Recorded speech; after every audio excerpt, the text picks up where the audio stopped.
오늘 본문은 예수님도 이렇게 마귀에게 시험을 받고 있습니다. 그런데 그 모든 시험을 말씀에 의해서 물리치고 이기는 장면을 보게 됩니다.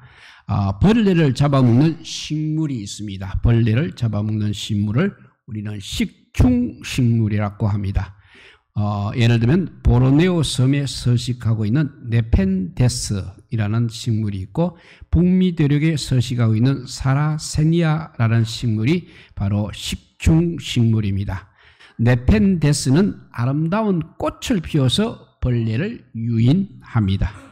꽃의 아름다움에 취한 벌레가 꽃잎에 앉는 순간 벌레의 목숨은 끝이 나는 것입니다.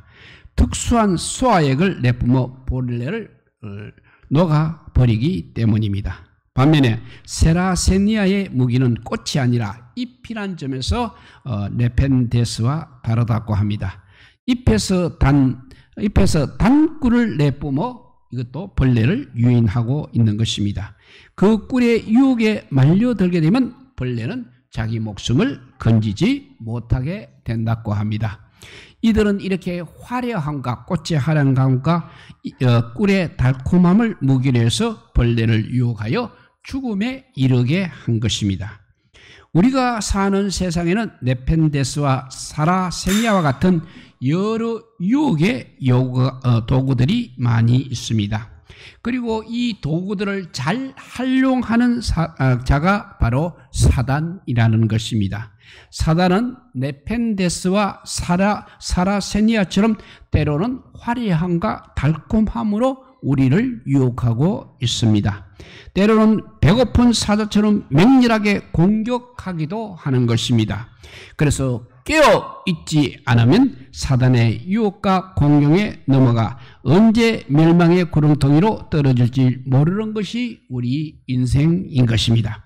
그래서 성경은 우리에게 이런 사단의 유혹에 무너지지 않고 또한 사단의 공격에 효과적으로 맞설 수 있도록 늘 깨어 있을 것을 우리에게 주문하고 있습니다. 예수님은 세례 요한을 통해서 세례를 받으신 후 공생의 첫 사역으로 사람이 거주하지 않는 광야에 가셔서 40일 동안 금식하며 기도하셨습니다. 기도로 공생의 사역을 시작하셨다는 뜻입니다. 이렇게 기도의 중요성을 예수님께서는 몸소 우리들에게 보여주고 있는 것입니다. 성경을 보게 되면 경건한 사람과 그 후손, 반대로 그렇지 않는 사람을 구분하는 한 가지 선명한 기준이 있습니다. 그 기준은 바로 하나님을 찾는 것입니다. 창세기에 아담의 자손 중에 경건한 후속의 시조라고 할 수 있는 사람이 나오고 있습니다. 그분은 가인이 죽인 아벨을 대신하여 태어난 아담의 세 번째 아들 셋의 아들 에노스입니다. 이 에노스와 관련된 매우 의미 있는 기록이 있습니다. 창세기 42장 26절에 보면 셋도 아들을 낳고 그의 이름을 에노스라 하였으며 그때 사람들이 비로소 여호와의 이름을 불렀더라라고 했습니다. 에노스 시대의 사람들이 비로소 여호와의 이름을 불렀다는 것입니다. 이것은 불렀다는 것은 하나님을 찾았다 혹은 하나님께 기도를 드리고 예배를 드렸다는 뜻이 되겠습니다. 이어 경건한 계보가 나온 것을 보게 되면 하나님의 이름을 부르기 시작한 에노스로부터 경건한 후손 곧 의인의 혈통이 시작되었다는 것을 알 수 있는 것입니다. 이런 아름다운 영적 전통이 이제 노아를 거쳐 아브라함과 이삭과 야곱 그리고 이스라엘의 황금시대를 이뤘던 다윗 그리고 다윗의 후손으로 오는 예수님에게까지 이어지고 있는 것입니다. 세례 요한을 통한 세례가 주님의 공적 활동 즉 공생애를 공개적으로 알리는 신호탄이었다면 이제 오늘 본문처럼 성령에 이끌려 광야로 가셔서 40일 동안 금식 기도를 드린 것은 첫 공적 활동이라 할 수 있는 것입니다. 이 말은 뭐냐면 주님께서 공생애를 기도로 시작하셨다는 것을 뜻하고 있습니다. 마치 방주에서 나온 노아가 가장 먼저 제단을 쌓고 하나님께 제사를 드리고, 또 아브라함과 이삭과 야곱이 장소를 옮겨갈 때마다 먼저 한 일이 바로 제단을 쌓고 하나님의 이름을 불렀습니다. 다윗 역시 먼저 항상 하나님께 묻고 행동했던 것과 같은 이치입니다. 이와 같은 주님의 기도 생활은 공생애 동안 습관적으로 계속되었습니다. 특히 제자를 선택한다거나 십자가를 지신 일과 같이 중요한 일을 할 때는 반드시 먼저 기도하셨습니다. 여기서 주님의 기도는 기도 이상의 의미가 담겨져 있는 것입니다. 주님께서는 결핍 때문에 기도하신 것이 아니라는 것입니다. 주님의 기도는 바로 하나님과의 교제를 위한 것이었습니다. 즉 주님은 하나님과의 교제를 가장 우선순위에 두셨다는 그런 뜻입니다. 우리가 주님을 따르는 사람이라면, 우리가 주님을 섬기는 사람이라면 먼저 기도의 중요성을 알고 주님처럼 무슨 일이든 기도부터 시작해야 하는 것입니다. 하루도 기도로 시작해야 합니다. 일도 기도로 시작해야 됩니다. 공부 역시 기도로 시작을 해야 하는 것입니다. 기도보다 앞서는 일이 없도록 해야 하는 것입니다. 우리는 연약한 존재입니다. 그러기에 주님의 도우심이 필요해서도 반드시 기도해야 하지만, 무엇보다도 우리는 주님처럼 주님과의 친밀한 교제를 위해서 먼저 기도로 모든 것을 시작해야 하는 것입니다. 이것이 우리의 경건한 습관이 되어야 하는 것입니다. 그런데 여기서 우리를 놀랍게 하는 것은 사단의 활동입니다. 사단은 하나님과의 교제의 자리까지 넘보는 그런 존재라는 것입니다. 사단은 주님께서 금식하며 기도하시는 그 장소까지 찾아왔습니다. 왜냐하면 기도하는 주님을 시험하기 위해서인 것입니다. 그것도 한 번이 아니라 3번이나 시험을 하였습니다. 일반적으로 3번의 시험을 3가지 시험으로 우리는 해석하고 있습니다. 의미를 확장하면 우리 삶의 모든 영역을 지속적이고 집요하게 시험한다는 뜻으로도 해석할 수 있는 것입니다. 에덴 동산까지 찾아가서 첫 인류인 하와를 유혹했던 그 사단이 이제 주님께서 금식하며 기도하셨던 광야까지 찾아와서 시험을 하고 있다는 것입니다.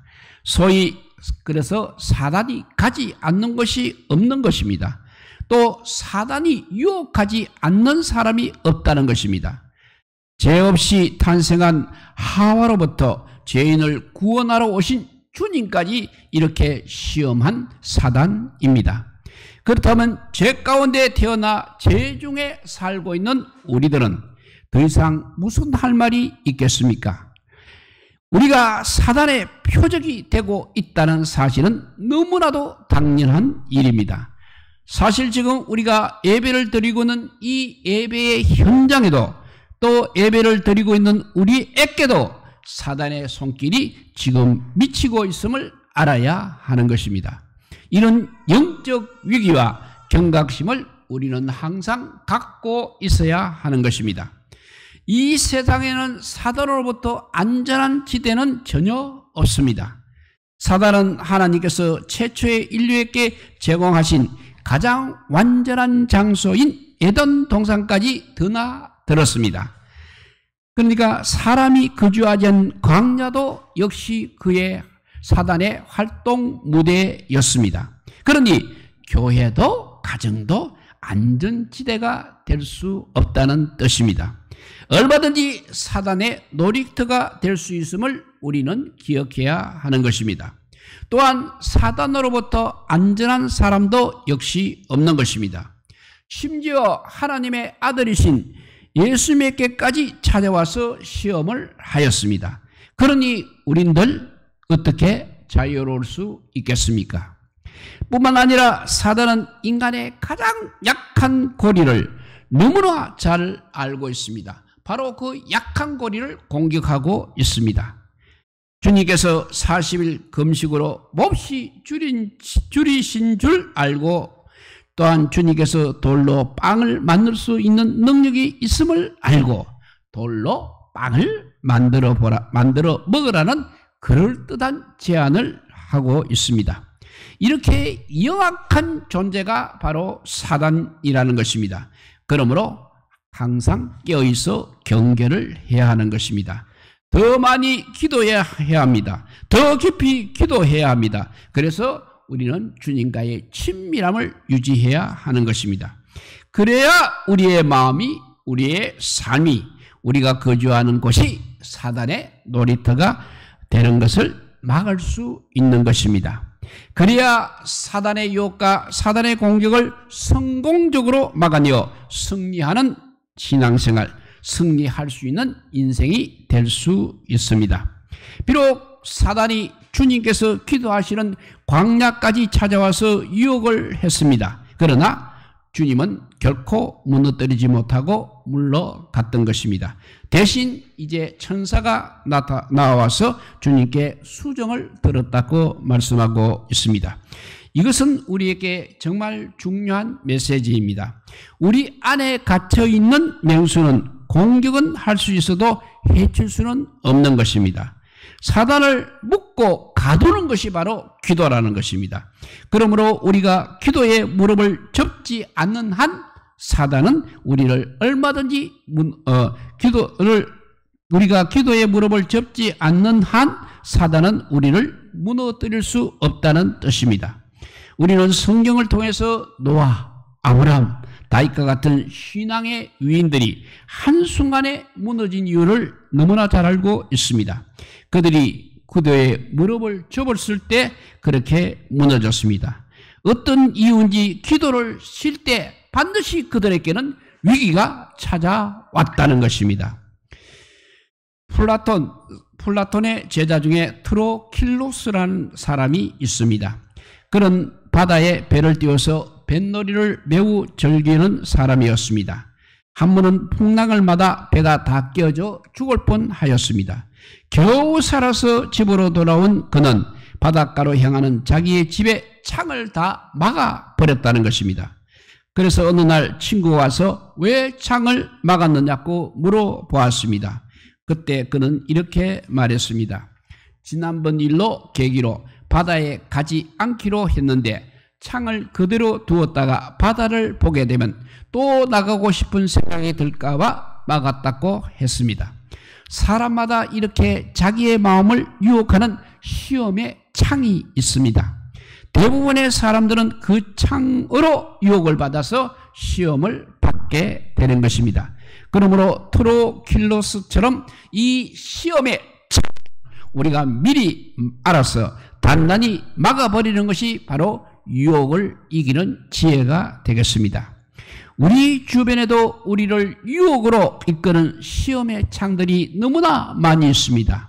우리 마음을 더럽게 하는 서적의 창을 비롯해서 좋지 않은 영상 매체의 창, 그리고 쾌락의 창, 습관의 창, 욕심의 창, 명예의 창, 권력의 창, 우리를 더러운 것으로 인도하는 친구도 바로 그 창들 중에 하나인 것입니다.